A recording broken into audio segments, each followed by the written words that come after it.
Hey guys, welcome back my damn blessings. I am bless and finally आ गया 10th का 12th का board result आ गया। हमेशा की तरह कुछ घरों में मिठाइयां बटेंगी, कुछ घरों में बर्तन बजेंगे। Let's go. First of all, सबसे पहले जितने भी लोग मेरिट में आए उनको मेरी तरफ से मैनी कांग्रेचुलेशंस। लेकिन तुम्हारी क्रश री और प्रिया अभी भी बैक बेंचर राहुल से पटी है, so big L. But jokes aside, जिनके अच्छे मार्क्स आए, जो लोग मेरिट में आए, उनको तो सब लोग कांग्रेचुलेशंस कर ही रहे होंगे। लेकिन हम बात करते हैं उन लोगों की जो या तो फेल हो गए हैं, जिनकी कंपार्टमेंट लगी है, या तो जो बिल्कुल पासिंग मार्क्स से पास हुए। देखो, अगर तुम भी उन बच्चों में से एक हो जो बिल्कुल पासिंग मार्क्स से पास हुआ है या फिर फेल हो गया है और तुम बहुत डिमोटिवेट हो रहे हो, तुम्हारे रिश्तेदार तुमको प्रेशर डाल रहे हैं, और अगर तुम्हारे मन में सुसाइडल थॉट्स आ रहे हैं, लटकने का मन कर रहा है पंखे से, सो देखो यार, पंखे से लटकना is not the option. Try Kala hit. ऐसा मुंह खोलने का, हाँ सॉर्टेड। थोड़ा यूनिक मौत मरो यार। Just kidding. इन जितने भी लोग के कम मार्क्स आए या फिर जो फेल हो चुके हैं, जिनके कंपार्टमेंट आई है सी, तो मुझे पता है तुम सुन के थक चुके हो, but this is a fact कि एक पीस ऑफ पेपर जिसमें कुछ नंबर्स लिखे हैं वो तुम्हारा फ्यूचर, वो तुम्हारी कैपेबिलिटी डिसाइड नहीं कर सकता। सो डिमोटिवेट होने की कोई जरूरत नहीं है। अभी पूरी लाइफ बची है यार, तुम क्या मर थोड़ी जाओगे। अभी 18 साल के, तो जो 10th में वो 17-16 साल के, अभी तो शादी होगी। और अपने आप को शर्मा जी के बच्चे से कंपेयर करने की जरूरत नहीं है। वो चीज रिश्तेदारों और माँ बाप पे छोड़ दो। जरूरी नहीं है कि हर बच्चा पढ़ाई में अच्छा हो। तुम्हारी क्लास का जो टॉपर है, शायद तुम मुझसे अच्छा स्पोर्ट्स खेलते हो, शायद तुम मुझसे अच्छा आर्ट्स करते हो, या फिर उससे अच्छी लड़की बाजी करते हो, पर at least you got the talent ना। हर बंदे के पास कुछ ना कुछ यूनिक रहता है, तुम में भी होगा। So just find it out, और अगर मिल गया है तो follow your passion, you dumbass. But I know तुम में से बहुत से लोग हैं जो डिमोटिवेट होना नहीं चाहते, लेकिन तुम्हारे रिश्तेदार तुमको बोल बोल के इतना प्रेशर डाल के डिमोटिवेट कर रहे हैं। सो उनके लिए मैं बस इतना बोलूंगा, फक रिश्तेदार एंड फक एवरीवन। देखो, तुम्हारे जितने भी रिश्तेदार तुमको कम परसेंटेज के लिए डांट रहे हैं, वो खुद एक खड़ूस बॉस के अंदर 9 to 5 जॉब करते हैं। वो 9 या 10 बजे ऑफिस के लिए निकलेंगे, बॉस की चाटेंगे, बॉस की गुलामी करेंगे, बॉस से डांट खाएंगे, फिर घर आके वो गुस्सा अपनी बीवी पे निकालेंगे, अपने बच्चों को डांटेंगे, फिर पेट पे ऐसा हाथ फेर के खाना खा के सो जाएंगे, और फिर सेम वापस लाइफ रिपीट करेंगे। इससे अच्छा तो ब्रो काला हिट, ट्राई इट वंस। सो रिश्तेदार और किसी की टेंशन लेने की जरूरत नहीं है। अनलेस और अनटिल तुम खुद डिमोटिवेट नहीं होना चाहते, तुम खुद गिव अप नहीं करना चाहते, तो कोई तुम्हें नहीं रोक सकता। Make this clear in your head, okay? एक तो यार मुझे एक बात बताओ, सीबीएसई को भाई बच्चों की मारने की अलग ही फेटिश है यार। कम से कम माइनर्स को तो छोड़ दो, बॉस को। एक तो सीबीएसई ने पता नहीं बहुत ज्यादा हेल्प कर दी इस साल, टर्म 1 और टर्म 2 रखवा के। मतलब जो बोर्ड्स का प्रेशर बच्चे एक बार नहीं सह पाते, वो हमको 2-2 बार सहना पड़ रहा है। वेरी गुड, नाइस, बिल्कुल keep it up CBSE, best. और मेरे टर्म 1 के पेपर इतने प्यारे गए थे ना। हमारा पूरा टर्म 1 का पेपर था ऑब्जेक्टिव। अगर नहीं बन रहा है आंसर तो अक्कड़ बक्कड़ बम्बे बो, 80-90 पूरे 100 टिक, सॉर्टेड। और ज्यादा हुआ तो वो वाला फैक्ट तो है कि यूनिवर्सल आंसर बी और सी होते हैं। बहुत ज्यादा काम आता है वो यार। 2 साल पहले मैं 10th में था, मेरे को इतने फोन आए भाई। एक तो पता नहीं रिजल्ट दे के दिन और बर्थडे के दिन अलग अलग रिश्तेदार पैदा हो जाते हैं जिनको मैं जानता तक नहीं, उनके तक फोन आ रहे हैं। मतलब इंडिया में जितने जियो है ना, सारे सर्वर्स रिश्तेदार डाउन करके बैठ जाते हैं रिजल्ट डे के दिन और बर्थडे के दिन। सबको फोन करना है, फूफा को, परजाई को, उन लोग को तक फोन कर देते हैं जिनके बच्चों के नाम तक नहीं पता है। हेलो वर्मा जी सुनने में आया है 10th का रिजल्ट आया है आज, कितने मार्क्स आए आपके बेटे को? अच्छा, आपका बेटा नहीं है, बेटी है। हाँ, तो कितने मार्क्स आए बेटी को? 95%। क्या बात है। तो अभी कहाँ पे है? किचन में, ठीक है।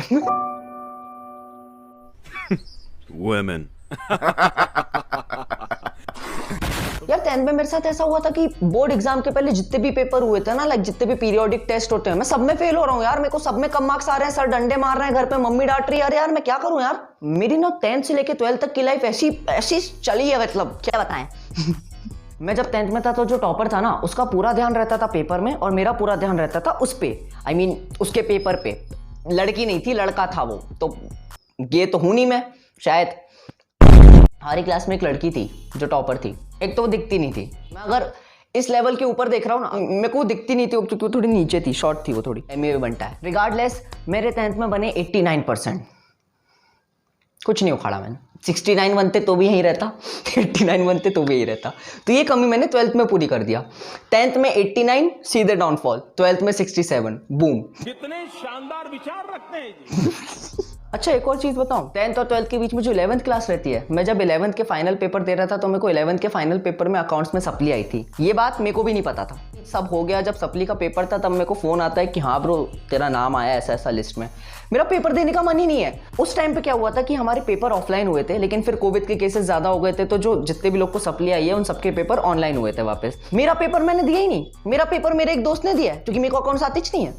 उसने दे दिया, उसने पास कर दिया, मेरे को पता ही नहीं मेरा रिजल्ट क्या है, मेरे को आज तक नहीं पता मेरे को 11th पे कितने मार्क्स मिले थे। मैं पास भी हूं कि नहीं कि मैं बस 12th में जाके बैठ गया हूं। बट व्हाटएवर, मेरे को शुरू में लगता था कि टर्म 1 और टर्म 2 के पेपर कंबाइन करके मार्क्स आएंगे तो भाई 50-50 रेशियो रहेगा कि टर्म 1 से 50% उठा लिए, टर्म 2 से 50% उठा लिए। मेरा कल रिजल्ट आया 12th का, मेरे को पता ही नहीं है क्या डिस्ट्रीब्यूशन हुआ है। मेरे को बिजनेस में मिले 44 मार्क्स, प्रैक्टिकल को ना मिला के, ठीक है, टोटल 44 मार्क्स, जबकि 39 मार्क्स मेरे को टर्म 1 में ही मिल गए थे। तो टर्म 2 में मैंने 2 सप्लीमेंट्री 5 मार्क्स के लिए भरा था। सेम अकाउंट्स में भी मिले थे, बिजनेस में भी 44 मिले, अकाउंट्स में भी 44 मिले, बस फर्क इतना है अकाउंट्स में प्रैक्टिकल मिला के 44 मिले। मैं सो रहा था, मेरी मम्मी आई, बोले आधी 12th का रिजल्ट आ गया। मैंने ठीक है, मैं वापस सो गया। मेरे को मेरे दोस्तों के कॉल आ रहे हैं, ठीक है, मैंने मेरे एक दोस्त को कॉल किया, हाँ भाई कितना रिजल्ट आया, ऐसा वैसा बात हो रही है पूरी। मैंने अपना रिजल्ट देखा, सीधे मैं गया पहले एक तो पास और फेल की कॉलम में, मैंने देखा भाई ब्लू कलर से पास लिखा है, ठीक है, मैंने ला सॉर्टेड, मैंने मार्क्स ही नहीं देखा।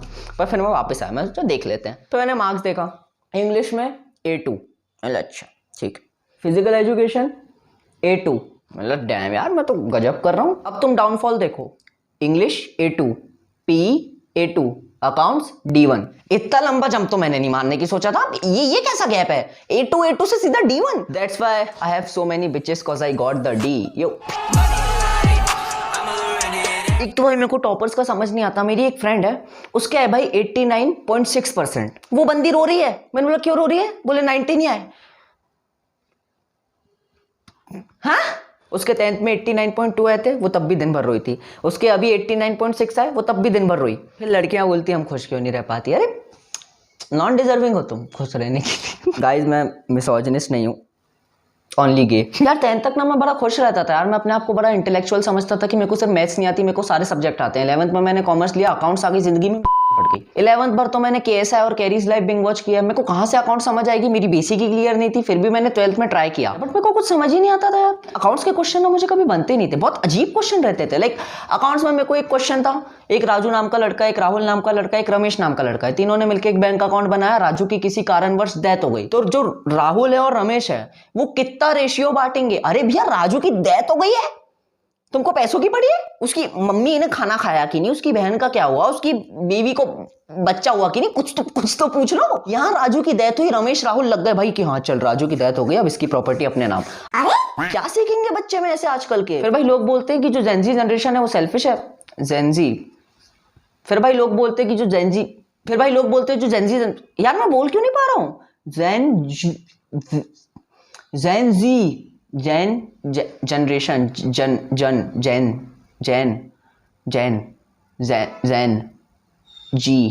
जैन जी।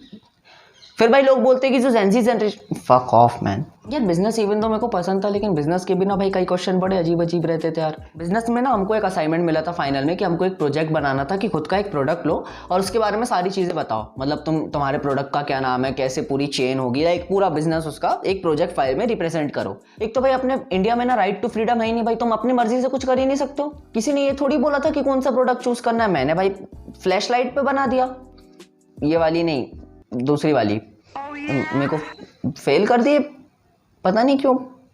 पर मेल टीचर खुश था, मेल टीचर से याद आया। तो हुआ क्या था, मेरी क्लास में ना एक लड़की थी, ठीक है, और हमारी क्लास का जो क्लास टीचर था भाई वो 45 या 50 साल की एज का होगा, और वो भाई 17-18 साल की लड़कियों पे सेम कर रहा है। मैंने ऐसा पेडोफाइल कहीं नहीं देखा। और एक और बात, वो अकाउंट्स के टीचर थे, अब अलग ही बैंक अकाउंट बनाने में लगे वो। सो हुआ क्या था कि वो लड़की जो थी उनने व्हाट्सएप पे एक बार एक फोटो डाली, ठीक है, इन साड़ी। भाई मैं स्क्रीनशॉट देख रहा हूँ, ठीक है, सर का रिप्लाई आता है, नाइस पिक डियर। अच्छा मैं शॉक, ठीक है, मैं चलो कोई बात नहीं, गलती से लिख दिया होगा बेटी समझ के, इंसेस्ट क्यों चल रही है यहाँ। फिर मैंने एक दिन एक चीज़ नोटिस किया कि वो जो लड़की थी उनने अपनी डीपी हटा ली, ठीक है, और जैसे अपन नॉर्मली डीपी हटा देते हैं ना कभी कभी, उनने डीपी हटाई कुछ लिमिटेड टाइम के लिए, कुछ पीरियड ऑफ टाइम के लिए, कुछ और डीपी रखी, और फिर ना 5-6 दिन बाद उनने वो सेम डीपी वापस रख ली। लाइक कभी कभी अपन करते हैं ना कि अपन एक डीपी हटाते हैं, फिर अपन को लगता है कि नहीं यार ये डीपी में तो मैं चूतिया लग रहा हूँ, तो अपन कोई दूसरी डीपी रखते हैं, लेकिन फिर अपन को रियलाइज होता है कि वो डीपी में और ज्यादा चूतिया लग रहा हूँ, फिर तुमको रियलाइज होता है कि शक्ल ही चूतिया, तो तुम वापस वो डीपी पे शिफ्ट हो जाते हो। उन्होंने वापस वो डीपी रखी, सर का भाई सेम डीपी के लिए, समझ रहे हो, सेम फोटो, कोई चेंज नहीं है, सेम फोटो के लिए मैसेज आ रहा है, ओहो वेरी गॉर्जियस ब्यूटीफुल। अगर सिम्प करना है तो करो, लेकिन एटलीस्ट अलग अलग फोटोज पे जाके तो करो यार, इतना तो एफर्ट्स डालो। एक ही फोटो के लिए 2 बार सिम्प कौन करता है? बट खैर व्हाटएवर, मुझे एट द एंड समझ तो आ गया कि हमारे क्लास की कोई भी लड़की अकाउंट्स में फेल क्यों नहीं होती थी।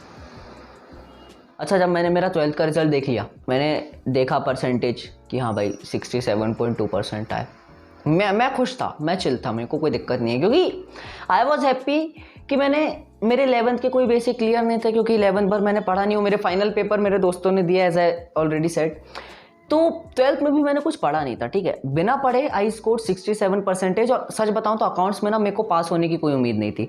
अकाउंट्स में मैं सिर्फ 3 मार्क्स का एक क्वेश्चन करके आया था, बाकी पूरे क्वेश्चन में मैं बस तुक्के मार के आया था। And I just don't know मेरे को 44 मार्क्स मिल कहाँ से गए। मैंने मार्क्स बताया अपने घर पे, घर वालों का इतना कुछ खास रिएक्शन नहीं था, वो थक चुके हैं मेरे से। बट मेरे पापा ऑफिस में थे, मम्मी बोलती पापा को कॉल करके बता दे। मैंने बोला अरे वो शाम को घर आएंगे। नहीं बोले अभी बता, टेंशन हो रही होगी। मैंने बोला ठीक है। मैंने पापा को कॉल किया, मैंने बोला हेलो, रिजल्ट आ गया।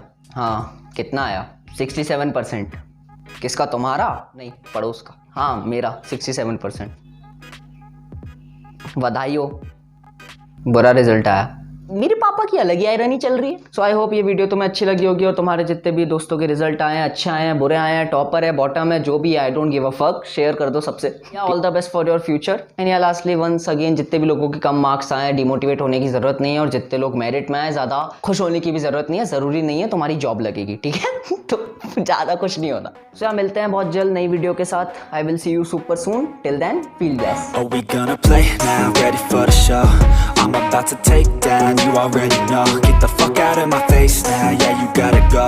Man, I'm on the chase now, leave me on my own. I got a chance to break now, here I fucking go. Take control of fate now, I control my flow. And I know that I'll be great.